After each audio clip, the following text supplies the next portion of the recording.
vamos a hacer un mini repaso para que no nos perdamos en lo que estábamos hablando la vez pasada. El sistema nervioso autónomo está controlado por el hipotálamo. Está controlado por el hipotálamo. Y que ese sistema regula todas esas funciones que son involuntarias. Entonces, dentro de eso involuntario está el corazón, el sueño, la respiración, la digestión, la temperatura, las emociones, todo eso. Que ese sistema lo podemos dividir en dos, que puede ser el simpático y el parasimpático. Que el simpático es el que nos va a ayudar a todo ese proceso de lucha o huida, ¿cierto?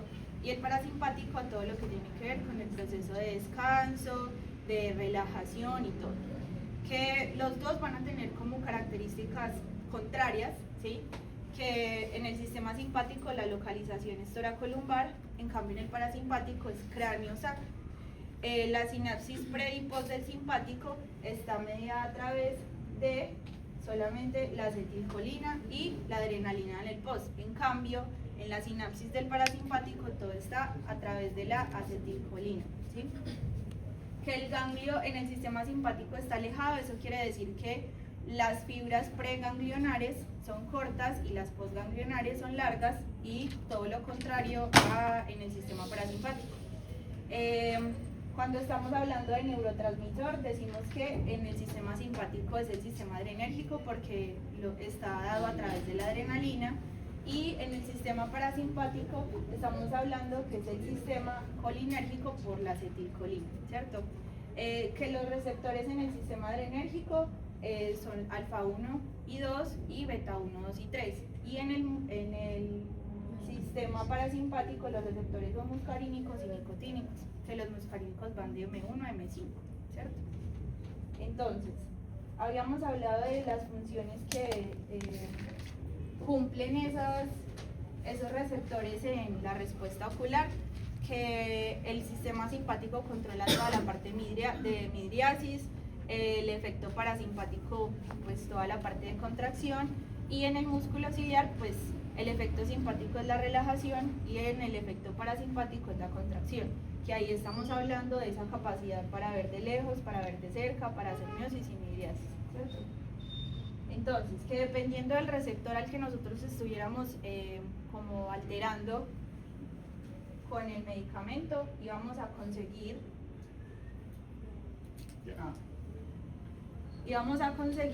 pues que tenga ese efecto midriático o tenga ese efecto miótico y al mismo tiempo la cicloplegia, ¿cierto? Bueno, hablamos de 3 medicamentos, creo.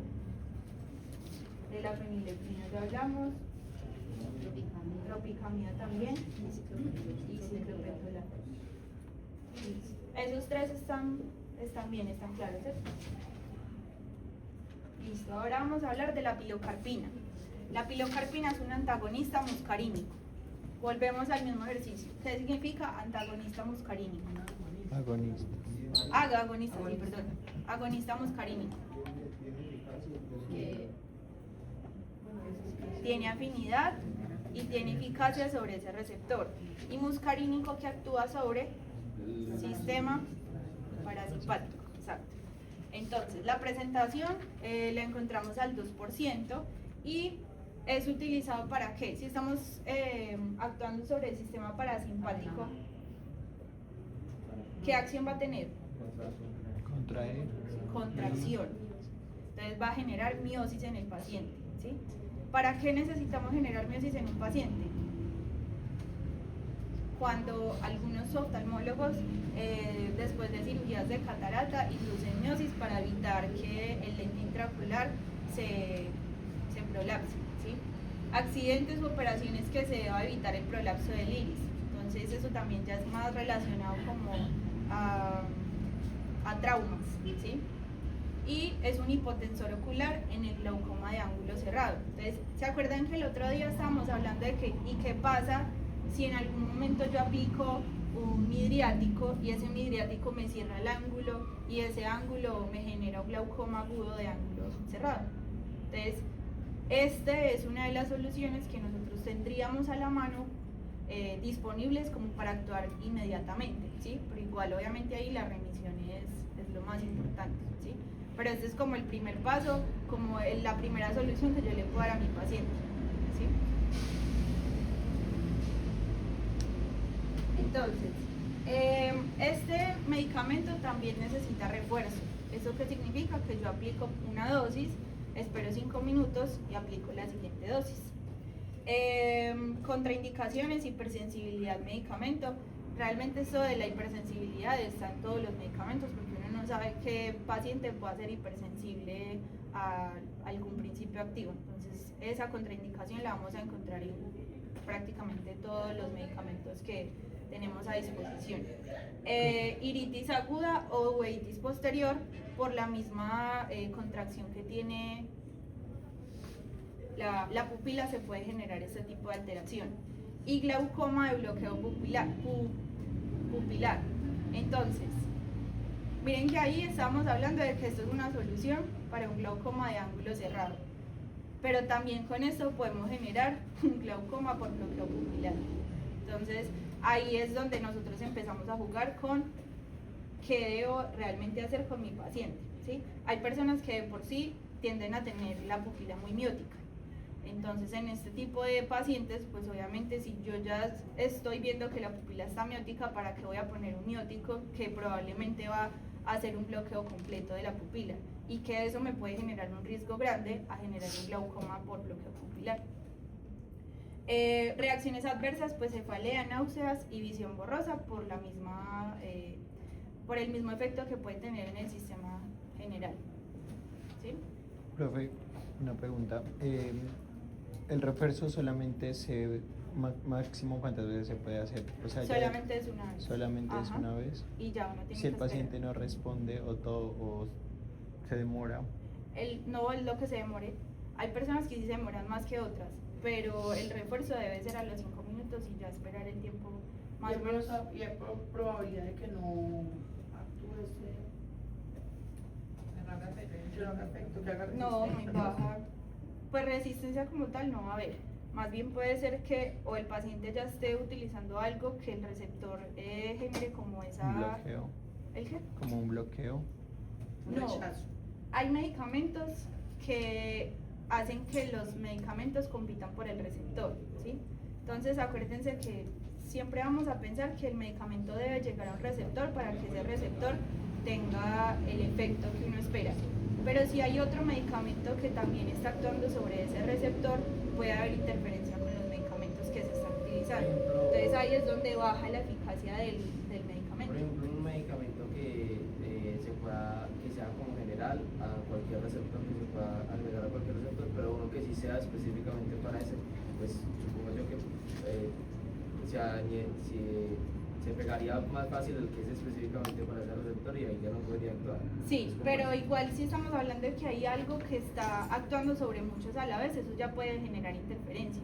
Y en esa interferencia es donde se baja la eficacia del medicamento que se usa. Porque tiene que actuar en varias partes, entonces con la misma concentración. Entonces ahí es donde ya empezamos a hablar también de esos efectos que algunos medicamentos no pueden utilizarse al tiempo, ¿sí? Que por ejemplo el médico a usted le dice, vea, si usted va a utilizar este medicamento no puede tomar tales y tales cosas. ¿Por qué? Porque esos medicamentos o van a reducir la eficacia del principal que yo estoy dando o antes la van a potencializar a un punto donde puede generar efectos antagónicos, ¿sí? Una pregunta, más o menos la duración de lo que dura la miosis es igual que como un reloj, una hora, 2 horas o es una... No, ese es menos tiempo, ese dura menos tiempo, sí, señor. Una pregunta, en caso que usted primero dice, o sea, la miosis puede conocerle como la miosis también, en el caso tal de que sea un paciente tan de malas que las dos. No, por eso les digo que digamos que el primer paso que nosotros tenemos en esa urgencia ocular es la miosis, pero inmediatamente la debemos remitir, porque nosotros no sabemos el paciente cómo va a responder a esa miosis. O sea, el tema ahí es que mientras se va generando la miosis, yo estoy solucionando el problema del ángulo cerrado, pero no sé cómo vaya a solucionar o cómo vaya a reaccionar la pupila a esa miosis que yo le estoy generando. Entonces, por eso, el primer paso que nosotros tenemos como herramienta es utilizar este tipo de medicamentos, pero de ahí el manejo debe de ser sí o sí oftalmológico, ¿sí? Porque vuelvo y les repito, nosotros no tenemos las habilidades para solucionar este tipo de inconvenientes con medicamentos, eso ya puede llegar a ser hasta quirúrgico, ¿sí? Entonces por eso la remisión tiene que estar ahí con todo. Bueno, vamos a responder esto, a ver qué tanto pusimos cuidado. ¿Quién quiere? La tropicamida. Ataque de glaucoma. Tropicamida hace midriasis. No. No, porque La acidez de 8.4 y incremento la piel del ciclopentalato. Otra vez, ¿qué? La que dice acidez de 8.4 y incremento la piel en el ciclopentalato. Este para acá. Y este también. Listo, ¿qué más? Por allá. Midriasis, tropicamida. Refuerzo. Refuerzo de dosis. Ciclopentalato. La valoración Dosis del fondo de única. ojo en la tropicamida. La refracción también. Dosis única, Refracción tropicamida. también en No, tropicamida. refracción es el ciclopentolato. Dosis única. No, tropicamida. Ah, sí. Incremento de Incremento de la presión, misma 5 tropicamida, milímetros. minutos, el ciclopentolato. Efecto en 40, ciclopentolato. Somnolencia en la tropicamida. Ciclopentalato. Ah, sí, pero es que los dos pueden producir somnolencia. Ataque de glaucoma, tropicamida. Ataque de glaucoma. Sí, tropicamida. Venga, pero eso sí díganos cuál de las dos, porque esa somnolencia. ¿Cuál? Del 0.5 en la tropicamida. Somnolencia. Pero hay una que Entonces, La somnolencia tocaría cirutolato. Sí, somnolencia, ciclopentolato y el formato 5. Sí, todos de acuerdo, somnolencia Sí, para sí, acá. sí. Y el 0.5. Muy bien. Entonces, la tropicamida presentación 0.5% nos va a generar midriasis, por lo tanto, vamos a poder valorar fondo de ojo, ¿sí? El incremento de la PIO más o menos está en 5 milímetros de mercurio y por lo tanto no tenemos riesgo de bloqueo de ángulo, ¿sí? Solo necesitamos una aplicación, es decir, solo aplico una vez el medicamento y espero a que haga el efecto. Y No tiene ataque de glaucoma. en ese no hay riesgo de ataque de glaucoma. Vamos ahí. Sí, tropicamida. Era efecto. Ah, sí, cierto, era- se equivocaron en este, sí. Era efecto en 40 minutos en vez de ataque de glaucoma. Ajá, Lo cambio por el- bueno. Y en ciclopentolato, entonces Pero tenemos es que el otro tiene efecto en el Pero ya el ciclopentolato no tiene un efecto también. Sí, tiene un efecto.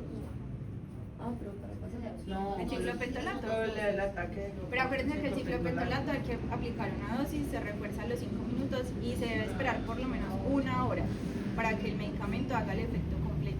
A los 40 minutos seguramente sí ya tendrá algún efecto, pero el efecto total va a estar a la hora. Ahí lo cambiamos. Ujú. Lo cambia para que se le cumpla.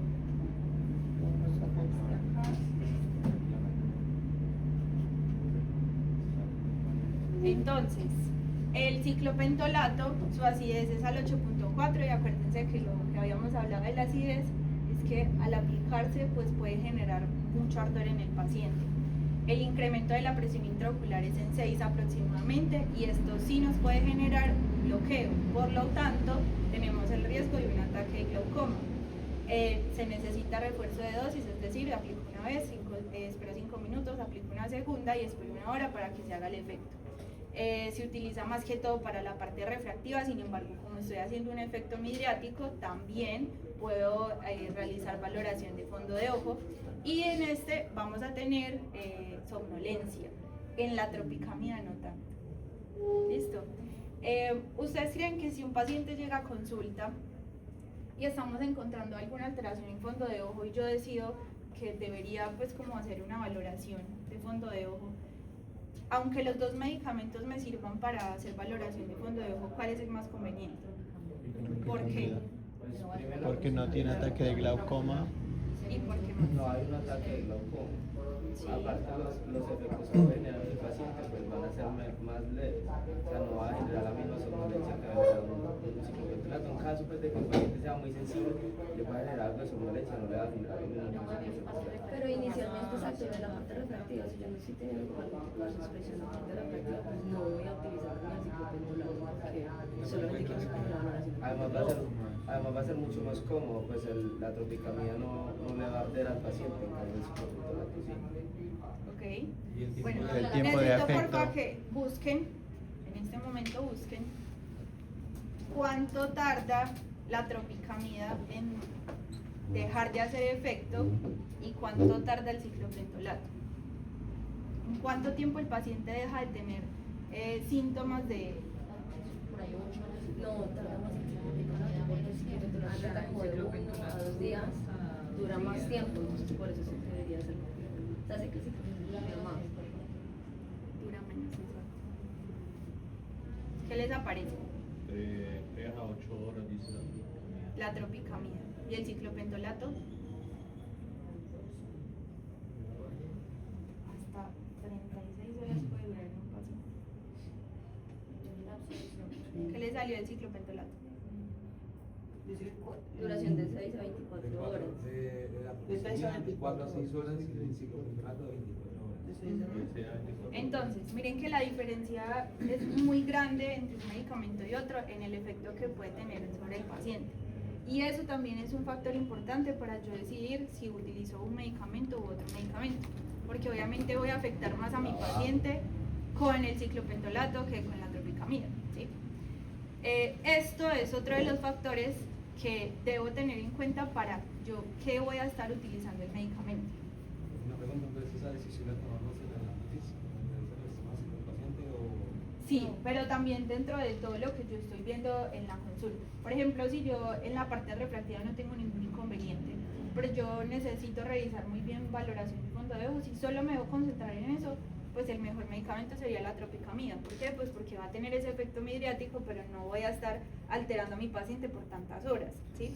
Pero por el contrario, si yo estoy viendo que es un paciente que necesito confirmar la parte refractiva, así no necesite valorar fondo de ojo, pues obviamente el efecto ciclopléjico en realidad lo voy a tener a través del ciclopentolato, ¿sí? Otra cosa importante es, por ejemplo, en el manejo de la miopía, ¿sí? Ustedes saben que para el manejo de miopía también se utilizan cicloplégicos o inclusive también midriáticos en algunos casos. Entonces, si yo estoy ya llevando al uso del fármaco no solamente como para dar diagnóstico, sino para dar un tratamiento, a mí que me conviene más, que el medicamento se mantenga más tiempo en el cuerpo o menos tiempo en el cuerpo.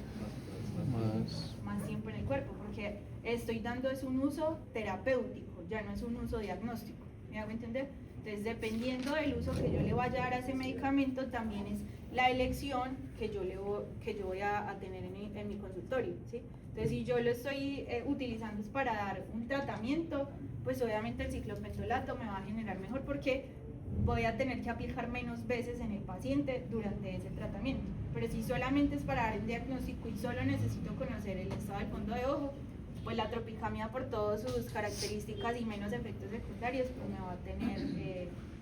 me va a servir más, ¿sí? Profe, de pronto un paciente que tenga sospecha de glaucoma, le aplicamos el ciclopentolato, ¿cierto? ¿Ve? Sí. No, la tropicamida.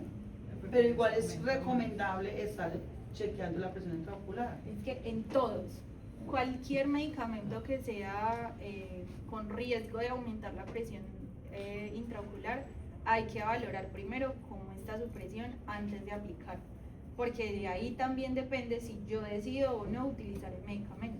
Porque si lo que hablábamos el otro día, si yo ya tengo mi presión al límite, yo sé que mi paciente tiene un riesgo de glaucoma, ¿para qué voy a inventar a poner un medicamento de esos que yo sé que va a generar muchísimo más riesgo de que eso pase? Entonces ahí como otras alternativas yo tengo que estar buscando, ¿sí? En ese caso, ¿qué otras alternativas tengo para valorar fondo de ojo? Aparte de hacer oftalmoscopía.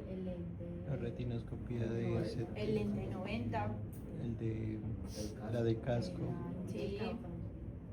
vámonos a más tecnología, El casco. El casco. la cámara retinal, Podrías más. pero es una opción. Pero una pregunta. Estamos 2.000 nosotros- millones para tener una óptica. 200 millones. Si nosotros vamos a hacer ese diagnóstico así, el paciente es más o menos lindo porque son tardes o en mañanas o Eso depende mucho. Depende del hábito. Pues realmente eso es como de acuerdo al paciente, ¿sí? Porque si por ejemplo yo estoy hablando de un niño, el niño no va a tener ningún problema con faltar un día a clase, ¿cierto? Entonces entre más temprano yo se lo hago, pues digamos que va a tener más lapso de tiempo para que el paciente, digamos, tenga todo su proceso de farmacocinética y haya excreción del medicamento, ¿sí? Pero pues como tal, como que sea recomendable una hora específica, ¿no? Depende mucho del tratamiento. Bueno, hagamos este otro.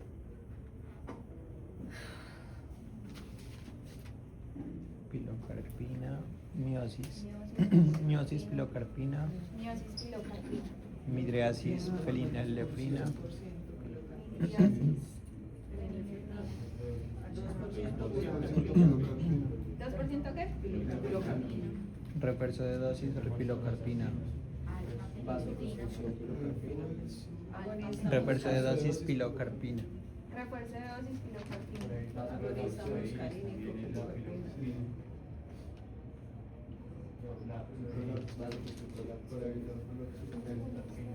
Pilocarpina también. El 10% fenilefrina. Agonista alfa Vasoconstricción, pilocarpina. pilocarpina, Vasoconstricción, ¿qué es? Pilocarpina. Pilocarpina. No, Entonces, No, estos fenómeno tres- de rebote. Sí, lo cambio. Sí, fenómeno de rebote, Este. Efecto rebote.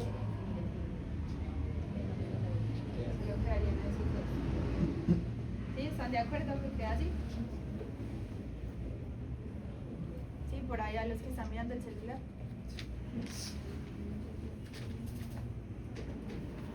Bueno, entonces, la fenilefrina efectivamente la encontramos en dos presentaciones. De acuerdo a su presentación, es el efecto que yo puedo esperar en mi paciente. Si la estamos utilizando al 10%, ¿qué efecto voy a tener?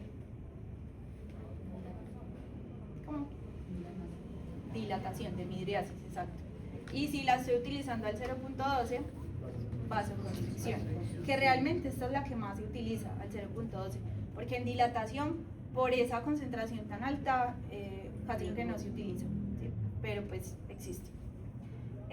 La fenilefrina entonces nos va a generar midriasis y vasoconstricción de acuerdo a su presentación, señor. Es la que usan para mirar si es escleritis o escleritis. Sí, esa es la que se utiliza para eso.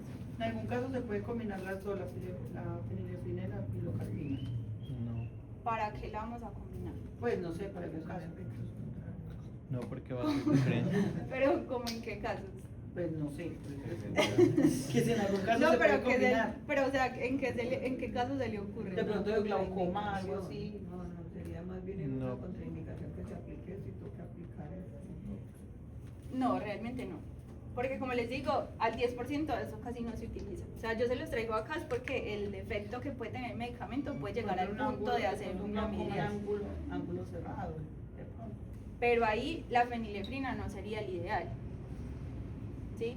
Y además la fenilefrina nos está hablando de que hace midriasis, pero en ningún momento estamos hablando de que tenga aumento de la presión intraocular o que tenga ese riesgo de bloqueo del ángulo. ¿Me van a entender? Entonces ahí la fenilefrina, vuelvo y les digo, yo se los traigo acá es porque el efecto puede generar la midriasis, pero en realidad es un medicamento que no se utiliza para eso. El mayor uso que se le da es para la vasoconstricción, que es esas gotas que los pacientes dicen que es para blanquear los ojos. Ah, que necesito para blanquear los ojos porque los tengo muy rojos. Luego eso hace un efecto rebote que es. Y ahí, exactamente, y ahí es donde ya empezamos a hablar del efecto rebote. Entonces, ¿el efecto rebote qué es? Pues que el medicamento ya nos está alterando tanto al vaso que en un punto el vaso ya deja de poder como hacer la vasoconstricción, pierde la elasticidad y se vuelve rojo por siempre. Sí. Listo. La pilocarpina entonces la vamos a utilizar para generar miosis. ¿En qué casos? Para evitar, por ejemplo, el prolapso de iris, o cuando hay cirugías de cataratas, entonces también se utiliza eso. Necesita refuerzo de dosis, es un agonista muscarínico y está contraindicado en la uveitis posterior. Profe, ahí en lo del el ojo rojo, ¿ahí qué se podría utilizar? O sea, otro método como para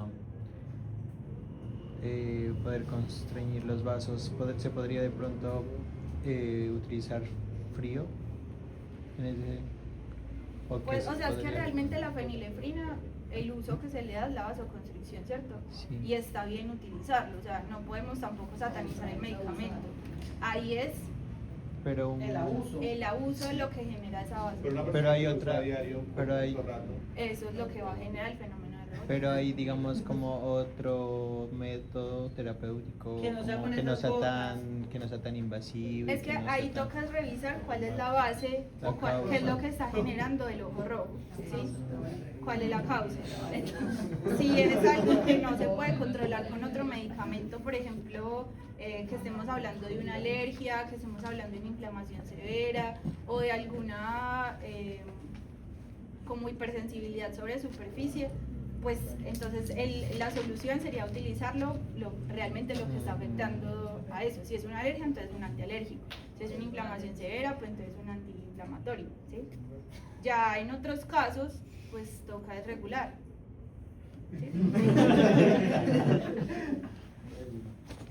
Bueno, siguiente. Entonces, son las 10:30. ¿A qué hora acabamos nosotros? No sé. A las 11:40. Entonces, hagamos una pausa de 15 minuticos y volvemos. Sí.